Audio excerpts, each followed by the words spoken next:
యదాల నిజాలు వెలుగు తీసే కైజార్ మీ పృథ్వీ టుడే. అనకాపల్లి జిల్లా అనకాపల్లి మట్టి విగ్రహాలను పూజించి పర్యావరణాన్ని కాపాడవలసిన ఆవశ్యకత ప్రతి ఒక్కరిపై ఉందని జనసేన నాయకులు వీర మహిళలు పేర్కొన్నారు. వినాయక చవితి పర్వదినం పురస్కరించుకుని బుధవారం మండలంలోని కొండకొప్పాక గ్రామంలో జనసేన నాయకులు వీర మహిళల ఆధ్వర్యంలో మట్టి వినాయక విగ్రహాలు పంపిణీ గురువారం చేశారు.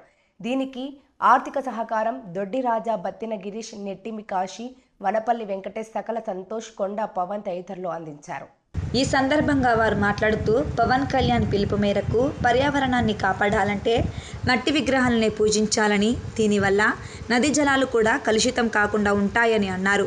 యువత ప్రతి ఒక్కరూ పర్యావరణంపై స్పందించి మట్టి వినాయకుడిని అందరూ పూజించే విధంగా ప్రజల్లోకి తీసుకువెళ్లాలని కోరారు. ఈ కార్యక్రమంలో ఈట గోపీకృష్ణ, బత్తిని జగదీష్, పొలిమేర బాలాజీ, జన సైనికులు, వీర మహిళలు తదితరులు పాల్గొన్నారు. వినాయక చవితి సందర్భంగా జనసేన నాయకులు, జన సైనికులు, వీర మహిళలు ఆధ్వర్యంలో కొప్పాక 84వ వార్డు కొప్పాక గ్రామంలో మట్టి వినాయకులు పంపిణీ చేయడం జరుగుతుంది. దీని ఉద్దేశం ఏంటంటే పవన్ కళ్యాణ్ గారు చెప్పే సిద్ధాంతాలు, ఆశయాలలో భాగంగా మట్టి గణపతి వినాయకుని పూజిద్దాం, కాలుష్యాన్ని నివారిద్దాం అన్న